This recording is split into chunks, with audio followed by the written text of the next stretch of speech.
के pass गरीब नगर का जो स्लम था उसका डिमोलिशन चल रहा है और आप देख सकते हैं कि पीछे लोग स्टोन पेंटिंग कर रहे हैं यहाँ पर पुलिस का पे हैवी डिप्लॉयमेंट है और आपको नज़र आ रहा होगा कि लोग के हाथ में जो आ रहा है वो लोग पुलिस पर फेंकते नज़र आ रहे हैं। आगे जो दूसरे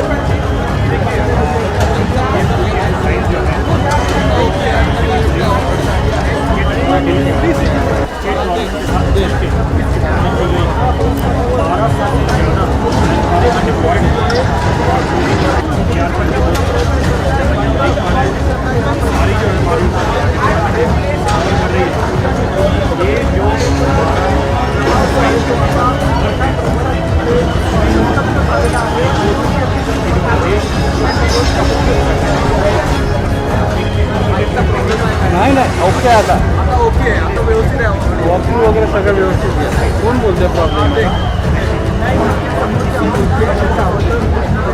बाजूला असतं ते येणार ना ओके आहे मला ओके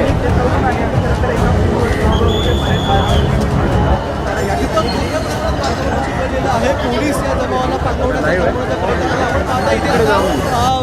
या ठिकाणी रायट कंट्रोल फोर्स आलेली आहे आणि सगळे पोलीस जे आहेत ते आता या दगडफेक करणाऱ्या नागरिकांवर आता चालून गेलेले आहेत।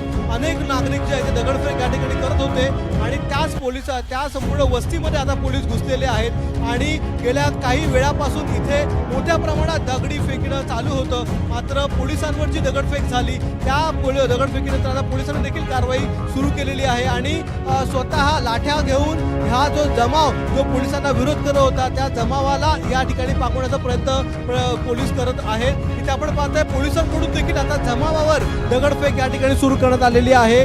मात्र ह्या दोन्ही बाजूने एक प्रकारे इथे दगडफेक या ठिकाणी सुरू आहे। एक लहान मुलगा इथे आहे, त्या लहान मुलाला इथे लागलेला आहे, कदाचित त्या ब्रिजवरून लहान मुलगा येतोय, त्याला पोलिसांनी आता ताबडतोब बाजूला केलेला आहे कारण की दगडफेक खूप मोठ्या प्रमाणात झाली मगाशी आणि त्याच दगडफेकीमध्ये काही लोकांना लागण्याची शक्यता आहे, काही लोक जखमी झालेली असण्याची देखील शक्यता सांगितली जाते आहे। म्हणूनच इथे आता पोलीस प्रिकॉशन घेत आहेत। अनेक जवळपास 100 पोलिसांचा जो ताफा जो आहे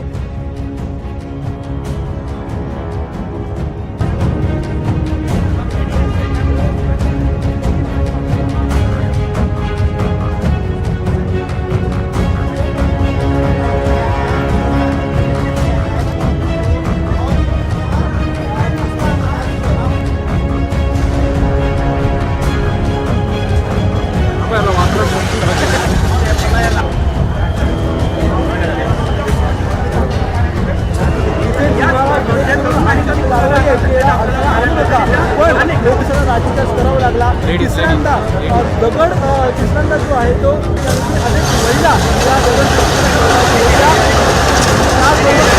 इथे ठेवण्यात आलेला आहे। त्यामुळे एकीकडे जरी विरोध झाला तरी दुसरीकडे कारवाई मात्र थांबलेली नाही आहे। कारवाई कितीही झालं तरी कारवाई थांबणार नाही असं सांगण्यात आलेलं आहे। त्यामुळे पोलीस आपण पाहत आहे की त्यांच्या अजूनही या कारवाईला विरोध आहे, विरोध करत होते। त्या तरुणांना इथे पकडलेलं आहे, महिलांना पकडलेलं आहे आणि हे सर्वजण इथे आणि जी लोक दगडफेक करत होती, जी लोक विरोध करत होती त्या सगळ्यांना आता पोलीस एक एक करून पकडून बाहेर काढत आहेत कारण कारवाई झाली नसल्यामुळे या लोकांनी या ठिकाणी एका